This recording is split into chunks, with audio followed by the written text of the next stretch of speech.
There's a lot to talk about when it comes to arrangement, but if you keep these two things in mind, your music will be more interesting and you'll better connect with your audience. My name's Eric, and in this video series, we walk step by step through the process of producing and publishing original music. So the first thing I want to talk about is storytelling. I have thrown so many songs in the bin because I didn't see them going somewhere. I think a lot of that came from not respecting that songwriting is another form of storytelling. How that usually looked is I'd have an idea and I'd write a part, which would lead to another part, and I'd have more ideas about that part, and they'd lead to part and part and part, A, B, C, D, E, F, etc. And I keep going until I hit a roadblock and wouldn't know where to go next, and it just felt flat. It never felt done, so I would think the idea was trash and throw it in the trash. Start all over again. Yeah, it's not necessarily that the idea was bad. I mistook parts being informed by the previous part and flowing together for narrative. It was not. I'd have all these parts that objectively fit together, but it wasn't a song. So instead of consistently worrying about what comes next, what I should have been doing is worrying about what drives the story forward. See, nobody cares about parts A through G. We care about movement, development. What we care about is a good story. So think of that initial riff, the main motif, as the hero of the story, the main character, and we're taking it through these different situations, being, the verse, the bridge, the chorus, and we want to see development and what happens to this character through these different situations.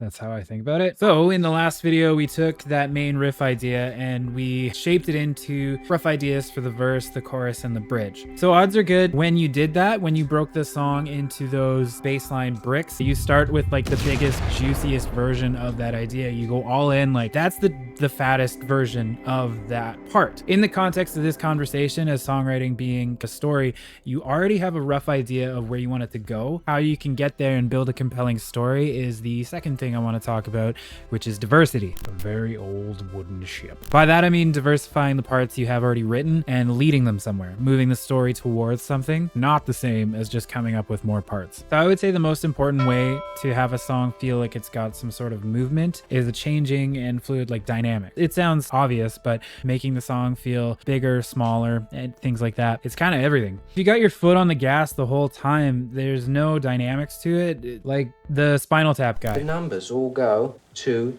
11. 11 still sounds like 10 unless you hear the difference. It's gonna just sound flat, which sucks.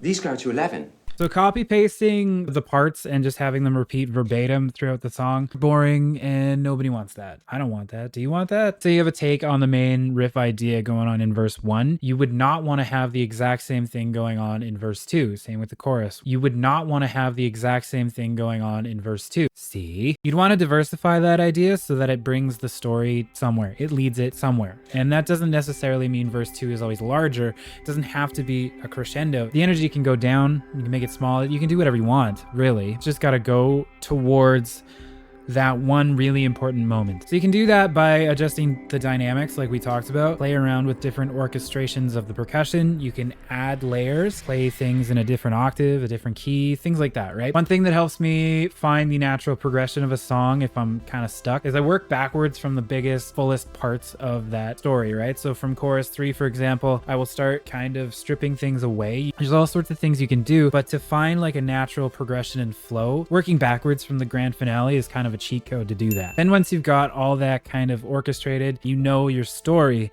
that's when I usually go back and write the intro to the song. It's kind of like back of the book. You read the back of the book before you buy it, you read the reviews, you do stuff like that. So you're going to tell the listener what's about to happen to this character. So keep in mind from the outset that you're telling a story with your songs, right? Go through the steps of telling that story without blurting out the ending. Take the time to develop each part of the story into something really fantastic. Try and avoid that mistake that we're all guilty of making, myself definitely included, where you come up with part after part after part and serve up riff salad. So this topic is massive, but I think fundamentally, if you keep these two things in mind, your music will be more interesting and you'll better connect with your audience.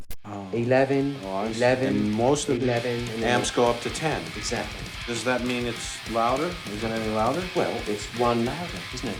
It's not 10.